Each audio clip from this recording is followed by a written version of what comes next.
Hello my dear students, welcome back to your physics classes and once again this is lecture number 3 and this is for what? Dual nature of radiations and matter, class 12th physics. Previous lectures में बेटा हम experimental study of photo electric effect को बहुत अच्छे से study कर चुके हैं। अब वो जो हमने एक्सपेरिमेंटल स्टडी किया मीन्स हमने कुछ रिजल्ट निकाले। क्या निकाले? The photo electric current is directly proportional to the intensity of incident light. Second हमने क्या निकाला कि जो emitted photo electric kinetic energy है it is dependent on frequency of incident light. और उसके बाद हमने कुछ ग्राफ ड्रॉ किए थे which shows the variation of photo current with the anode potential. तो इन सभी रिजल्ट्स के बाद कुछ फोटो इलेक्ट्रिक इफेक्ट के लॉस क्रिएट किए गए। ठीक है, तो वो लॉस क्या है? ये है, आप इसको कॉपी में नोट कर सकते हैं। वेरी इंपॉर्टेंट, एग्जाम में कई बार लिखने के लिए आ भी जाते हैं और इस पे बेस्ड क्वेश्चंस तो पूछे ही जाते हैं। तो 4 लॉ बेसिकली क्रिएट किए गए यहाँ पर, laws of photo electric emission. First law क्या है? ये बोल रहे हैं for a given substance there is a minimum frequency called threshold frequency below which no photoelectric emission can take place. Means हमने बात की थी ना, if frequency of incident light is lesser than a particular frequency called threshold frequency then no photoelectric emission can take place. तो यही first law हो गया। If frequency of incident light is lesser than threshold frequency then phenomena of photoelectric effect will not be observe. Second की हम बात करें, इन्होंने कहा the number of photo electrons emitted per second by a substance is directly proportional to the intensity of incident light. यही तो था, number of photo electrons emitted per second means क्या हो गया? Photo current. Photo current is dependent on intensity of incident light. यही क्या हो गया आपके पास? सेकंड लॉ हो गया। Third, the maximum kinetic energy of photo electron is directly proportional to the frequency of incident light. हमने ये बात की थी कि जो एमिटेड फोटो इलेक्ट्रॉन की काइनेटिक एनर्जी है that is dependent on the frequency of incident light provided. Condition लगी हुई है nu is greater than nu naught. यहां भी लगी हुई condition provided nu is greater than nu naught means frequency of incident light must be greater than the threshold frequency. अगर frequency of incident light threshold frequency से lesser है वहां तो कोई फोटोइलेक्ट्रिक एमिशन ही नहीं होगा, तो आपके लॉज वैलिड नहीं है। तो एवरीवेयर ये कंडीशन आपकी वैलिड है, frequency of incident light should be greater than the threshold frequency. चलिए फोर्थ लॉ क्या दिया गया? The process of photoelectric emission is instantaneous. मतलब क्या है? The phenomena of photoelectric emission is instantaneous. क्या कहता है ये फिनोमेना? मींस फोटोन का गिरना, इलेक्ट्रॉन से टकराना, इलेक्ट्रॉन को अपनी एनर्जी ट्रांसफर करना और इलेक्ट्रॉन का सरफेस बैरियर क्रॉस करके बाहर तक आना। द एंटायर फिनोमेना, जो पूरा प्रोसेस है वो कैसा है आपका? इंस्टेंटेनियस। मींस यहाँ कहीं भी कोई टाइम लैग नहीं होगा। जैसे ही फोटोन गिरेगा within no time electron will come out from the metallic surface if energy gained by the electron is sufficient enough to break the surface barrier. ठीक है, तो ये हमारे क्या है? Laws of photoelectric emission. Now let us discuss Einstein's photoelectric equation. Einstein ने ही photoelectric effect की थ्योरी को एक्सप्लेन किया था by applying Planck's quantum theory, by applying Planck's quantum hypothesis. तो अब इन्होंने एक इक्वेशन दी। क्या कह के इक्वेशन दी इन्होंने? भाई सपोज ये क्या है, कोई भी एक आपकी मेटेलिक सरफेस है तो इस पे आपका कोई भी एक फोटोन इंसिडेंट हो रहा है, तो फोटोन की एनर्जी क्या हो गई? ई। तो ये जो एनर्जी है ना, energy given by the photon to the electron will be utilised in 2 ways. First in providing the work function, ठीक है। सेकंड क्या होगा, अगर कुछ एनर्जी बचती है so it will provide the kinetic energy to the emitted photo electron. तो यही बोला, क्या बोला कि जो इंसिडेंट लाइट की एनर्जी है मींस जो फोटोन की एनर्जी है वो 2 पार्ट में यूटिलाइज होगी। एक तो कहाँ यूटिलाइज होगी? नंबर फर्स्ट वर्क फंक्शन, कि जो मिनिमम एनर्जी चाहिए to require the electron from any metallic surface, उसको हमने क्या नाम दिया? Work function. और rest will be utilize in providing kinetic energy to the photo electron. चलिए भाई, तो यहाँ से E को हम क्या लिख सकते हैं? This E is what? H nu. और ये 5 वर्क फंक्शन क्या हो जाएगा? H nu naught equals to what? Kinetic energy. तो यहाँ से क्या आ गया? Kinetic energy equals to h nu minus nu naught. What is nu here? Frequency of incident light. What is nu naught here? Threshold frequency. ठीक है, what is this is threshold frequency. तो अब यहाँ देखिए जो काइनेटिक एनर्जी है इसको हम लिख दें half m v maximum square. ये मैक्सिमम काइनेटिक एनर्जी की तो हम बात कर रहे हैं, तो this will be h nu minus nu naught. बेटा ये जो इक्वेशन आई ना, ये इक्वेशन ही क्या कहलाती है, this is known as Einstein's photo electric equation, इसे हम क्या बोलते हैं, it is known as Einstein's photo electric equation. अब इस आइंस्टाइन्स फोटो इलेक्ट्रिक इक्वेशन की हेल्प से वो जो 4 लॉज पढ़े थे ना, अभी हम लॉ पढ़े, laws of photo electric emission, उसको हमें वेरीफाई करना है। ठीक है, तो पहला लॉ क्या था, if frequency of incident light is lesser than threshold frequency then no phenomena of photoelectric effect can take place, means electron का एमिशन होगा ही नहीं। चलो भाई इस इक्वेशन से आ जाओ। फर्स्ट मैंने क्या बोला, मैंने कहा भाई if new is lesser then nu naught, means incident light की फ्रीक्वेंसी थ्रेशोल्ड फ्रीक्वेंसी से क्या है आपके पास, लेसर है। ठीक है, if new is lesser then nu not, तो जो काइनेटिक एनर्जी है वो क्या हो जाएगी, नेगेटिव। क्या किसी भी इलेक्ट्रॉन की, किसी भी बॉडी की काइनेटिक एनर्जी नेगेटिव पॉसिबल है, impossible. No body can have negative kinetic energy, इसका मतलब एमिशन होगा ही नहीं। यही तो फर्स्ट लॉ बोलता है, if frequency of incident light is lesser than threshold frequency then no phenomena of photoelectric effect can take place. ठीक है, सेकंड पे आ जाओ। सेकंड के लिए क्या कहता है, the photo current is dependent on intensity of incident light. अब आइंस्टाइन ने बोला एक फोटोन गिरा, एक इलेक्ट्रॉन से टकराया, अगर energy gain, if energy gain by electron is sufficient enough then it will come out from the metallic surface. तो 1 फोटोन कैन एमिट 1 इलेक्ट्रॉन। आप इंटेंसिटी बढ़ा रहे हो, it means number of photo electrons incident per second increase कर रहे हैं, तो obviously number of photo electrons per second will increase, photo current will increase. तो क्या हो गया कि जो फोटो करंट है it is dependent on intensity of incident light. Third क्या बोला कि जो एमिटेड फोटो इलेक्ट्रॉन की काइनेटिक एनर्जी है वो किस पे डिपेंड करती है, फ्रीक्वेंसी पे। आ जाओ भाई, हम सिंपल कर सकते हैं फ्रॉम द इक्वेशन, ये जो काइनेटिक एनर्जी है, किस पे डिपेंड कर रही है, फ्रीक्वेंसी ऑफ इंसिडेंट लाइट। क्यों भाई, एच क्या हो गया, कांस्टेंट, न्यू नॉट भी क्या हो गया, थ्रेशोल्ड फ्रीक्वेंसी कांस्टेंट। तो अगर आप न्यू इंक्रीज करेंगे तो क्या होगा, एमिटेड इलेक्ट्रॉन की काइनेटिक एनर्जी इंक्रीज हो जाएगी। क्या होगा, ये इंक्रीज हो जाएगा। फोर्थ ये हमारा सेकंड के बाद दिस इज थर्ड, और अब फोर्थ क्या हो गया, the process of photoelectric effect is instantaneous. कैसा प्रोसेस है वो, इंस्टेंटेनियस, मींस कहीं भी कोई टाइम लैग नहीं होता। इस पूरे प्रोसेस में आप देखो, फोटोन का गिरना, इलेक्ट्रॉन से टकराना, इलेक्ट्रॉन का सरफेस से निकल के बाहर आ जाना, इस पूरे प्रोसेस में कहीं भी कोई टाइम लैग नहीं हो रहा। तो it indicates that the process of photoelectric effect is instantaneous. मैं इन जनरल एक बात और बोल देता हूं कि जो पूरी इक्वेशन आप पढ़ रहे हैं ना, half m v maximum square equals to h nu minus nu naught, यहाँ पे कोई भी फैक्टर ऐसा नहीं है जो टाइम पे डिपेंडेंट हो। यहाँ पर कोई फैक्टर नहीं है जो टाइम पे डिपेंडेंट हो। तो इसका मतलब आपका जो रिएक्शन है वो कैसा हो रहा है, इंडिपेंडेंट ऑफ टाइम, मतलब we can say this what, instantaneous. So by this way we have explained the laws of photoelectric emission on the basis of Einstein's photoelectric equation. Okay beta, now let us have a talk why wave theory could not explain the phenomena of photoelectric effect. ठीक है, तो wave theory क्यों photoelectric effect का phenomena को explain नहीं कर पाई। उससे पहले एक चीज मैंने लिखी हुई यहाँ पर, according to wave theory a light with high intensity indicates a light with high energy. Wave theory ये बोलती है अगर कहीं सरफेस पे आप हाई इंटेंस बीम डाल रहे हैं, इसका मतलब आप वहाँ पे एक हाई एनर्जी लाइट इंसिडेंट कर रहे हैं, मीन्स एक लाइट ऑफ हाई एनर्जी आप वहाँ पर इंसिडेंट कर रहे हैं अकॉर्डिंग टू वेव थ्योरी। ठीक है, तो अब अगर वेव थ्योरी के अकॉर्डिंग मैं किसी भी सरफेस पे हाई इंटेंस बीम डाल रहा हूं, इट मींस एक हाई एनर्जेटिक बीम इंसिडेंट हो रही है, so it should eject the photo electron, so there should be no role of frequency.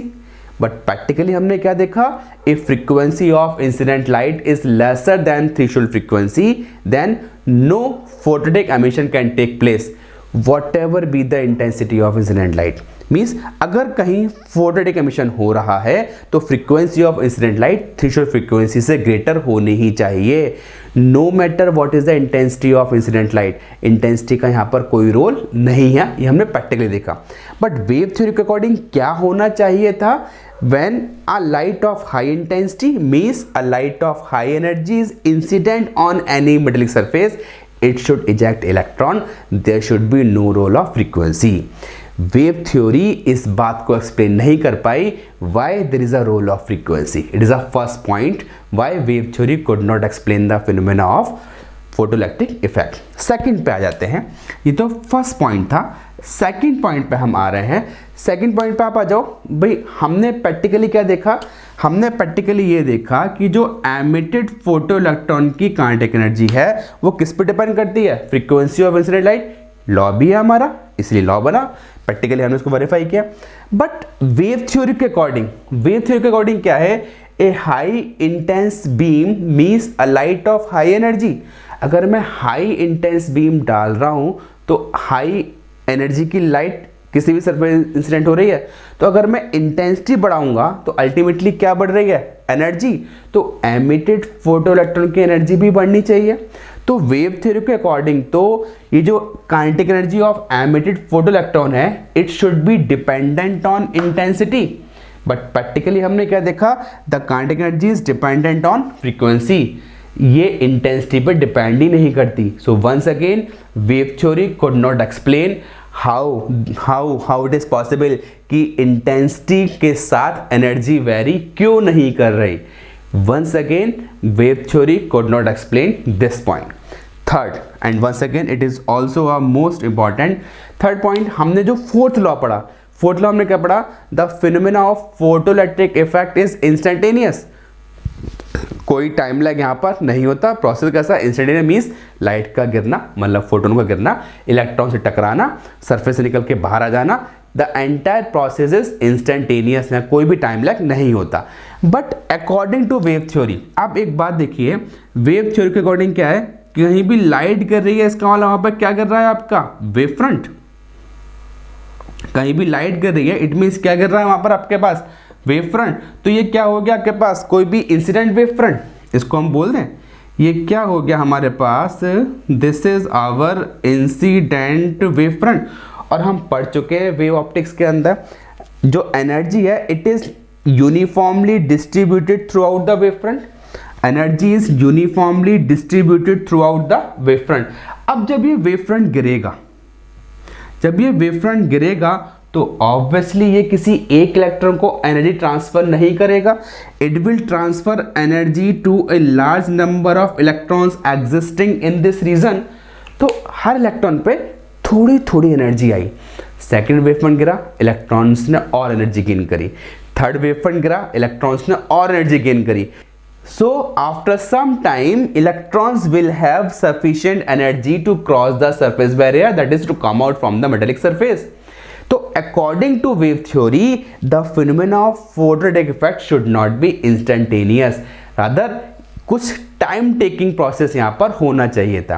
But practically हमने क्या देखा? The phenomena of photoelectric effect is instantaneous. So wave theory इस बात को भी एक्सप्लेन नहीं कर पाई why the process of photoelectric effect by this phenomena is instantaneous. ठीक है, सो ये तीन कॉज हैं। Because of these three cause wave theory could not explain the phenomena of photoelectric effect. That's why there was a need of a new theory, जिसको हम क्या पढ़ते हैं? प्लैंक्स हाइपोथेसिस की फॉर्म में पढ़ाई करते हैं। Now next topic is determination of work function and Planck's constant. बेटा अच्छा टॉपिक है ये। थ्योरी में एज इट लिखने के लिए भी आता हूँ, कई बार इस पे बेस्ड न्यूमेरिकल्स भी आ जाते हैं। ठीक है, दोनों ही पॉसिबल है। इस पे न्यूमेरिकल और थ्योरी पूरा एज इट लिखने के लिए आ जाता है। मीन्स हमें क्या फाइंड करना है? जो गिवन मेटेलिक सरफेस है उस सरफेस का हमें वर्क फंक्शन और प्लैंक्स कांस्टेंट, मतलब प्लैंक्स कांस्टेंट होगा, वर्क फंक्शन हमें उस मेटल सरफेस के लिए कैलकुलेट करना है। कैसे करेंगे भाई? आ जाओ मैं आपसे बात करूं फ्रॉम आइंस्टाइन्स फोटोइलेक्ट्रिक इक्वेशन। तो आइंस्टाइन्स फोटोइलेक्ट्रिक इक्वेशन क्या बोलती है? Kinetic energy equals to h nu minus nu naught. What is nu? Frequency of incident light. Nu naught क्या होगी? Threshold frequency. एच क्या होगा? Planck's constant. K E was kinetic energy of emitted photo electron. तो क्या मैं इस kinetic energy लिख सकता हूँ EV0, कट ऑफ पोटेंशियल में हम डिस्कस कर चुके हैं, ठीक है। So this is what h nu minus h nu naught. So once again EV0 will be equals to h nu and this is what phi, work function ही तो है h न्यू नॉट, पहले हमें तोड़ा था, वापस को हमने वर्क फंक्शन लिख दिया h न्यू नॉट।